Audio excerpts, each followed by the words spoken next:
In news that will not surprise you at all, I have spent the last week down the Jeffrey Epstein rabbit hole. Disgraced American financier Jeffrey Epstein has been found dead. And I've been trying to find out who this awful man really was. Donald Trump was quoted as saying, "Jeff is a terrific guy." And I keep running into quite a surprising allegation.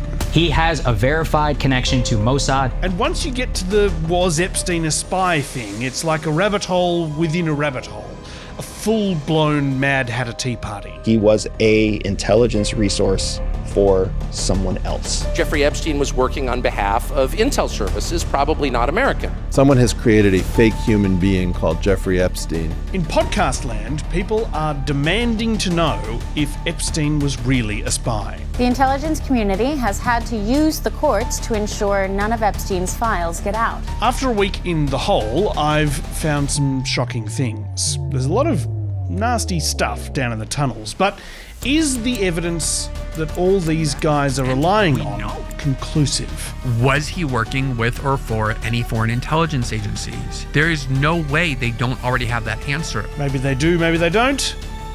We'll try and find it here too. I'm Matt Bevan, and this is If You're Listening. We're going to start this episode in the middle of last week's episode. If you haven't watched it, go back and check it out now because it's truly bananas.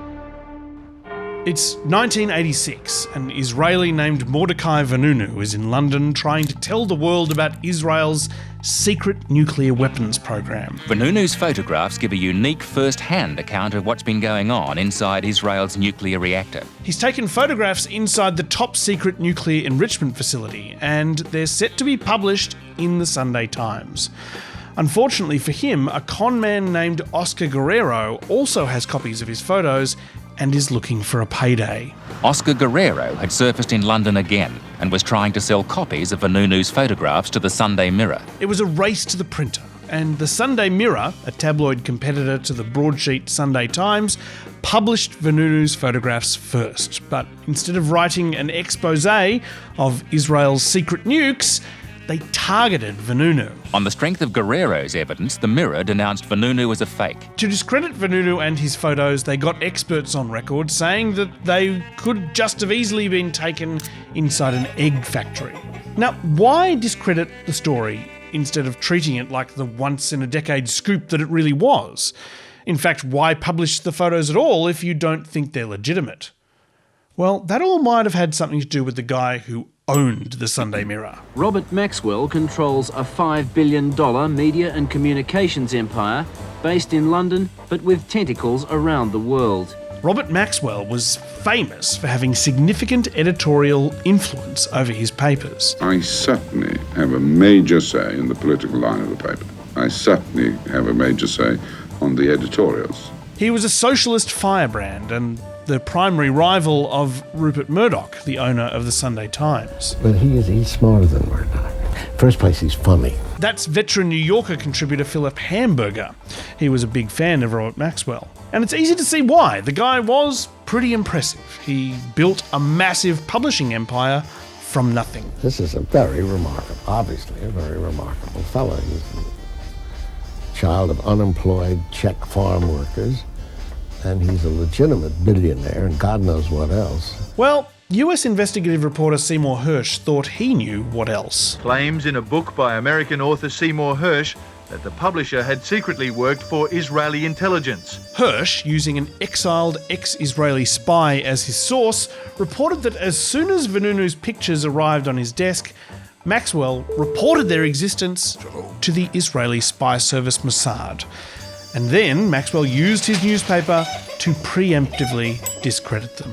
Hersh said that Maxwell had knowingly participated in an Israeli disinformation operation, something that Maxwell's critics thought aligned very well with his history. And nothing would surprise me. He was certainly a very active Zionist. He was very, very involved with Israeli politics. When Hersh's book was published in 1991, Maxwell was unimpressed. He was very angry about the allegations that have been made by the book by Seymour Hersh. The revelation came at the same time Maxwell was being investigated for a number of serious financial crimes. Being accused of connections to Mossad was the last thing he needed. he decided to go and spend some time on his luxury yacht to get away from the swirling allegations. He spent 4 days chilling at sea, but then on the 5th day... Multi-millionaire British publisher Robert Maxwell is dead. The body of the 68-year-old tycoon was recovered off the Canary Islands near Morocco several hours after he went missing from his yacht. Now, understandably, there have been rather a lot of conspiracy theories surrounding Robert Maxwell's death. The most bizarre suggestion that Maxwell was killed by an Arab assassin because of alleged links to Israeli intelligence. Killed by the Israeli Secret Service or Mossad after he tried to blackmail them into propping up his ailing business. Despite the rumours, police investigators and most of the Maxwell family agreed that it was unlikely he had been murdered. Most experts think it was either suicide, a medical episode, or just an accident. There was a good spot at the back of the boat with no guardrail where Maxwell would routinely pee into the open sea, so it's quite possible that he just slipped and fell. Maxwell's wife thought that allegations her husband was a spy were ridiculous. One day they make him a KGB agent, the next day he's a Mossad agent, the third day he's a CIA agent. The poor man, he would have had a life dedicated to spying. So was he a spy? For Mossad or anyone else? And did he just slip midstream, or was he murdered? Well, let's tune in to the ABC's AM program just after Maxwell's death to find out. The explanation won't be believed by everyone. One person with a different view is Ari Ben-Menashe. Ari Ben-Menashe. Remember that name. Mr. Ben-Menashe, who now lives in Sydney, describes himself as a former Israeli government agent. Mr. Ben-Menashe did a lot of press at the time, claiming that Maxwell was connected to Mossad and potentially murdered by them. And there are plenty of books that back him up. There's Seymour Hersh's book, which said that Maxwell was connected to Mossad. There's another book claiming that Maxwell was murdered. But the thing is, the actual primary source for the information in all of those books is Ari Ben-Menashe. If you look underneath most claims about Maxwell to find out where they originally came from, it's almost certain to be this guy, Ari Ben-Menashe, who is still going around doing interviews claiming Maxwell was murdered. The Israelis did not want them to sing, so I believe the Israelis took care of him. He's also the primary source for claims that Maxwell's daughter and her boyfriend were also connected to Mossad. Why is that important? Well, Maxwell and his daughter were close. So close, in fact, that he decided to name his luxury yacht after her, the Lady Ghislaine. Robert Maxwell's favourite daughter, Ghislaine Maxwell, was, according to Ben-Menashe, at least a Mossad agent. Here she is talking to the press on board her namesake yacht just after her father's death.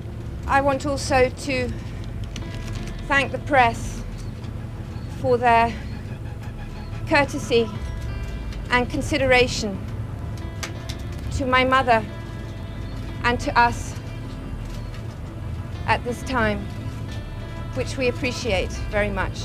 Ghislaine Maxwell's partner at the time, and for the following 3 decades, was Jeffrey Epstein. But any connection that any of them have with Mossad is pretty much just based on the word of one guy, Ari Ben-Menashe, a single source who has made a lot of wild and unprovable claims. Can you point to any hard evidence that's in the public domain to back up these claims? I believe there is some evidence that is going to be released. He said that 34 years ago, and there's still no hard evidence. As I would have learned in journalism school, if I had ever enrolled in journalism school, a single source does not make a fact. So, let's go searching for a second source. Would you please state your full name? I'm Jeffrey Edward Epstein, and my residence address is 6100 Red Hook Boulevard in Virgin Islands. This is a sworn deposition, by the way. Have you ever been convicted of a crime? Yes. What was the crime of which you were convicted? 2 counts, one soliciting prostitution and procuring a minor for prostitution. This conviction was the result of a deal struck with prosecutors that was presented to Epstein to sign on the 24th of September 2007, following 2 years of investigation. It allowed Epstein to plead guilty to those 2 crimes instead of facing trial for a multitude of accusations. Epstein would need to register as a sex offender and serve 18 months in county jail. That being said... And is it 7 days a week that you're out on work release? No, sir. How many days a week are you out on work release? 6. And of those 6 days, how many hours per day are you out on work release? 12. So he was basically only in jail to sleep. This deal Epstein signed to kind of go to jail for 18 months was later described in a Department of Justice investigation as an example of poor judgment by the prosecutor who organised it, US Attorney Alex Acosta. Why? Well, let's just whip through what Epstein and Ghislaine Maxwell had been up to since Robert Maxwell's death. Ghislaine Maxwell was rich and connected. Jeffrey Epstein had extreme wealth and powerful friends. Epstein made his fortune on Wall Street as a money manager for wealthy clients like Victoria's Secret owner Les Wexner. He was very good at networking, he was very good at getting in front of people in power, of influence, and then finding a way to compromise them so that he potentially had something to hold against them. Epstein used to record the behaviours that went on his island, and therefore there probably are tapes around. His contact list was extraordinary. It's a who's who of global power and fame, including Prince Andrew, singer Michael Jackson, and magician David Copperfield. Bill Clinton took 4 trips on Epstein's private jet, and Donald Trump called him a terrific guy. Video shows the pair partying at his Mar-a-Lago resort in 1992. Epstein's Palm Beach house was 5 minutes' drive from Mar-a-Lago. He and Trump were close friends for more than a decade. In 2005, teenage girls in Florida began reporting to police that they were being hired by Ghislaine Maxwell under the pretense that they would come to Epstein's Palm Beach house to give him massages. But then they were sexually assaulted. They said they were paid afterwards and told that they could make more money by sending more girls to Epstein. Then, in 2006, Epstein was arrested. Police allege he paid underage girls for sex and found hidden cameras in his home and photographic evidence of his crimes. A plea deal allegedly shut down a broader FBI investigation, with Epstein pleading guilty to charges of procuring girls under 18 for prostitution. The plea deal has been referred to by advocates for the victims and the victims themselves as being a sweetheart deal, or the deal of the century. So how was Epstein able to get a deal so light it was described as poor judgment on the part of the prosecutor?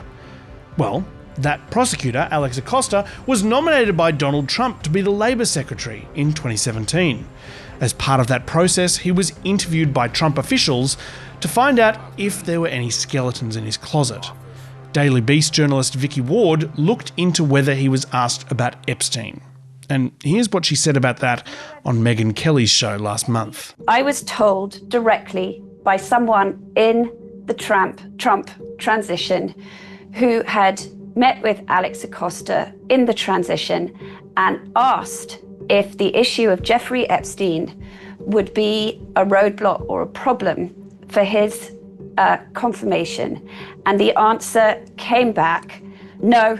And, I was told Epstein belonged to intelligence, and they moved on. Epstein belonged to intelligence.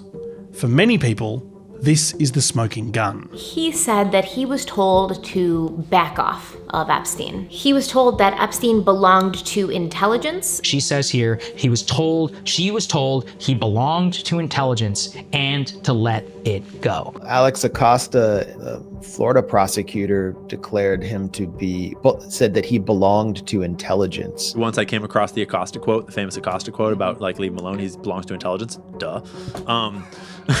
Don't know how else you interpret that. That's what Alex Acosta, the prosecutor, says, that he was told about what he should do with the Jeffrey. Leave him alone because he's intelligent. Well, we're just kind of, the conversation just ended. We know now. If the prosecutor says, the federal prosecutor in Florida says that, then I think we can assume that that's true.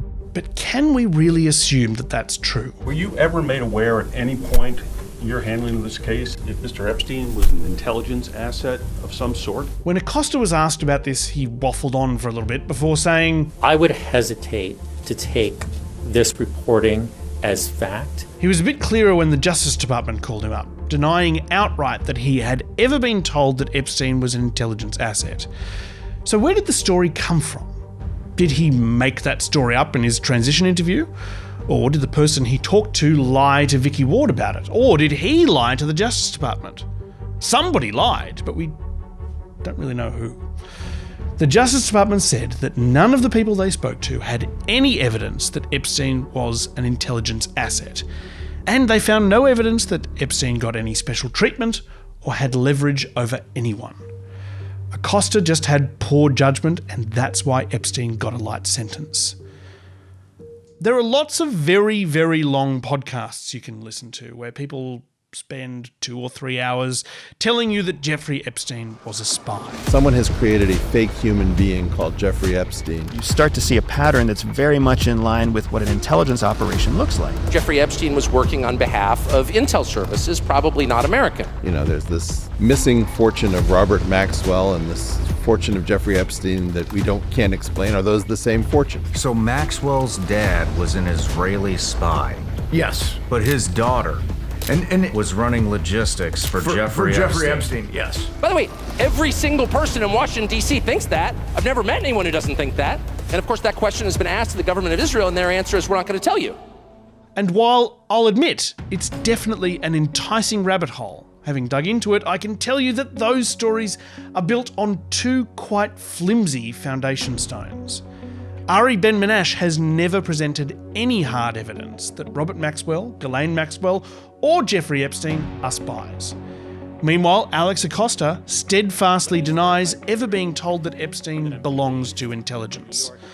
The rest of the evidence is very circumstantial. You know, Epstein working with someone's father, or an ex-Israeli prime minister flying on Epstein's plane.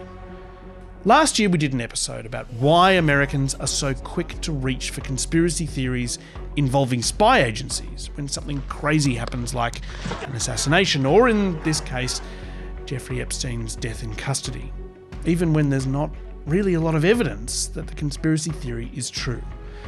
And the conclusion we came to is that it's because the government really does do crazy stuff sometimes, and they really do keep secrets about things. But in this case, I think we can add sometimes people spread conspiracy theories because the story that is the most likely explanation is inconvenient. Since taking office, Donald Trump has gone to great lengths to undermine the importance of these so-called Epstein files and prevent their release. He's dead for a long time. Really only pretty bad people, including fake news, want to keep something like that going. So is it more likely that Donald Trump is refusing to release the Epstein files to protect Mossad, or is he doing it to protect himself?